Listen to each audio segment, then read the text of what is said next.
You know, it seems with every scandal facing the Obama administration, from Benghazi to Fast and Furious, the IRS political targeting scandal, the VA health system situation, and now this southern border immigration crisis, well, each time Democrats have tried to shift the blame to Republicans.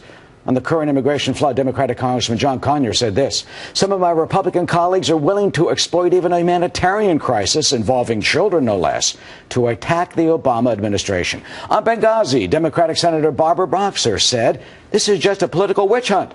This is a campaign tactic to gin up their base."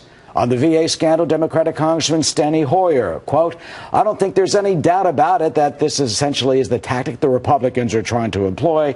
And finally, on the IRS scandal, the Republicans have been trying desperately and unsuccessfully to link this scandal to the White House. That from Elijah Cummings, a member of the Congressional Committee investigating. Is all this fair?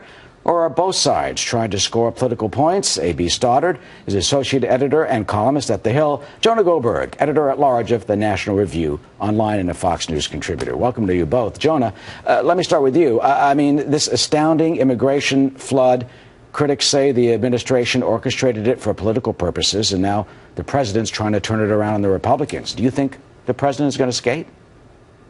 Oh, I don't think he's going to skate. I think basically at this point, the president has lost credibility with pretty much everybody except his base. And that's all he's really talking to at this point, is he's trying to talk to the people who he needs to show up in the 2014 midterm elections. He lost independents a long time ago. He certainly lost Republicans a really long time ago. And so now he's basically just spinning his wheels.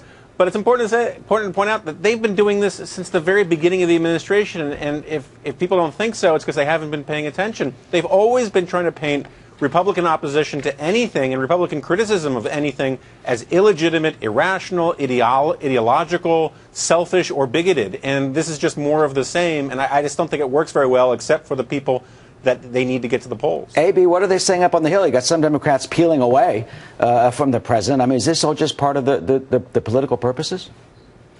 Well, they're really in a hole. This is not just another second-term scandal. This is a real crisis that looks like it's going to go on for a long time, and the administration is, by not taking any action, sort of sending the message that this can't be stopped, that there's no end to it, and that we're going to fill military sites with new, child refugees. This is really a huge problem for the president, because it's not just something he can write off about a few, rogue employees doing something wrong at this department or that. This is a national security issue. This is an economic issue. This is something we can't afford. And basically, until he says this is my plan to stop it, it's something that Democrats really haven't come up with a plan to stop.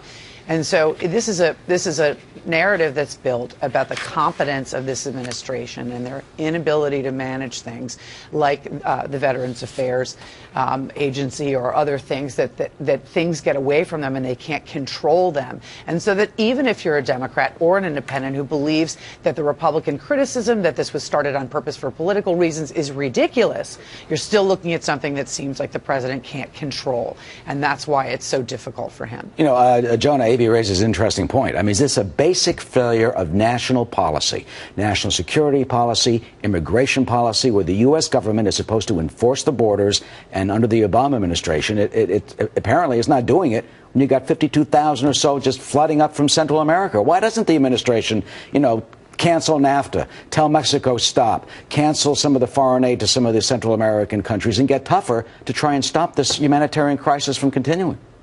Yeah, I mean, A.B. says that even for people who think that this was some sort of conspiracy done on purpose, and that's crazy. I agree that the sort of cartoonish version of this is crazy, that he's just deliberately flooding America with these little kids. But this is a direct consequence of him playing games, political games, with our immigration policies. He thought that he could sort of micromanage and turn up turn the valve on basically legalizing basically anybody who wasn't a felon. If they were an illegal immigrant, they would never be deported. And that sort of fine-tuning has created perverse incentives that have encouraged more and more and more kids to come here. And so, in a sense, it's all part of a political approach that this administration has taken. But I don't think Obama wants this crisis down on the border. He's just incompetent. And he's handled this incompetently, and now he's caught in the switches where he's, as you know, Eric asked why he doesn't do all of these various things. It's because the base of his party, and especially Latino activist groups, basically believe that unless you murder or rape or commit a serious crime, you should never, ever, ever be deported if you're an illegal immigrant here. And that means, that is an argument not against a specific immigration policy, that's an argument against having borders at all. And it's an extremist group, and it's an extremist argument, but the media doesn't cover it that way, and Barack Obama's scared of it. You're talking about La Raza? I'm talking about, you know, groups like United We Dream and these other activist groups who basically want to say that deportations of any kind are simply wrong, and that's an invitation to have 1.2 billion people come to the United States. AB, we're out of time. Last word. I mean, how does this end?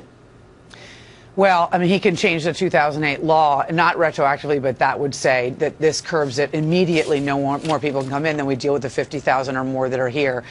He was going to do that earlier in the week, and he bowed to pressure not to, so people are waiting to see his response. All right, AB and Jonah, it continues. The president is there, and he is not going to see it for himself. Thank you.